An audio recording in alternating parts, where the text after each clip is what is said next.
नमस्कार Kalyani kitchen eight channel को आपण मानक बहुत बहुत स्वागत। आज आमे बनेबा ब्रेड रे गुलाब जामुन सब टिप और ट्रिक्स मु आपण को शेयर करी। तो ये मु नहीं जाइए गोटे छोट पैकेट ब्रेड तार जो चारिपटर ब्राउन अंश थाए ताको प्रथमे काटी नबा। तापरे ब्रेड गुड़िक खंड खंड कर नबा आउ ग्राइंड कर नबा।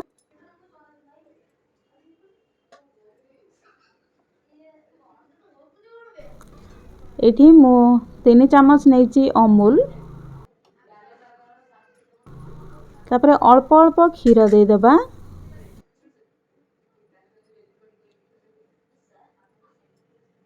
एका बेले के क्षीर पकेबेनी अल्प अल्प क्षीर दे चकड़ी नबा।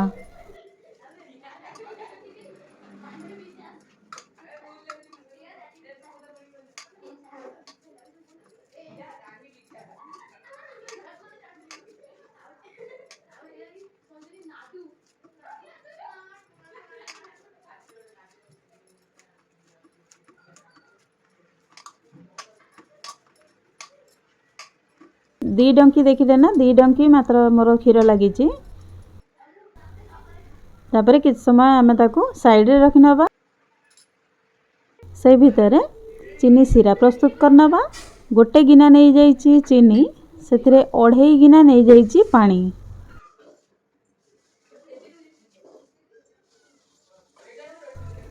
तापरे एठी दीटा गुजराती को खोलिकी नहीं ताको आग प्रथमे फुटेबा।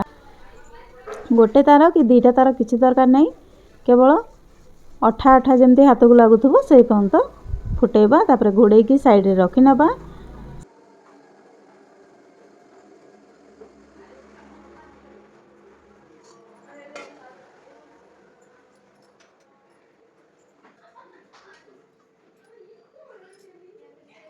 सेतिकी भितर हमर एपटे ब्रेड फुली जाइछि।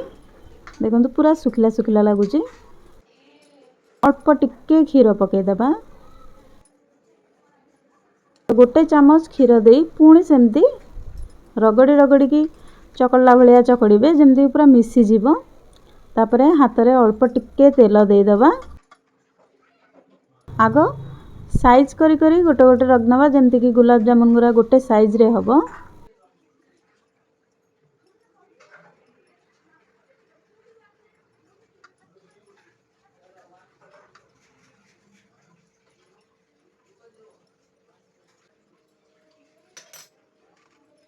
तो एमती हाथ रे टिके तेल दे गोल कर परिबे कि चेपटा भलिया कर परिबे, नने एटी एमती सिलिंडर आकार रे कर परिबे लंबा लंबा। पूरा चिकन रे देबे, टिके भी जेमती फाटिबनी, नले तेल रे गले फाटी जिवो।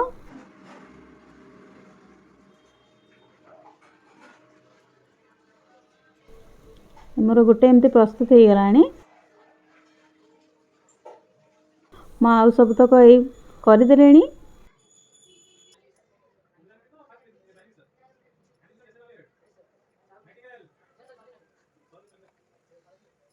ना मीडियम रखिबे ना हाई रखिबे, पूरा लो फ्लेम रे रखिबे। एठी तेल मु केतळु बसरेनी पूरा लो फ्लेम रे अछि।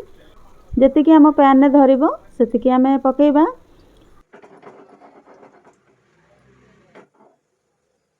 प्रथमे से सेमती बुड़ीकी रहिथिबो जेमती तेल भितरे, तादरे हाथ भी मारियार नाही, केवल पैन टी को हलेई देबे। खाली मान ता जागा चेंज होबो जेमती।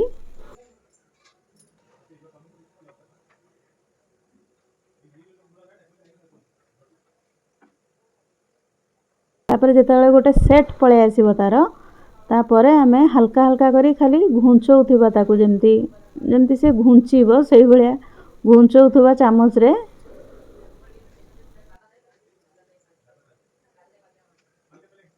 देखंतु एठी मोर हल्का हल्का लाल हेलानी, सेति पई मु छणा रे एपट सेपट करूची।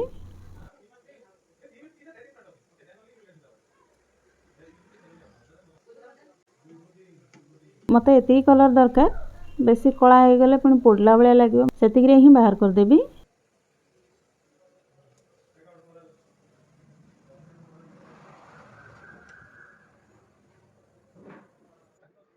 चीनी सिरा को आउ थरे मुझे गरम कर देइछि। देखंतु बांफ बाहरुची। गुलाब जामुन ऊपर ପକାଇଦେବା।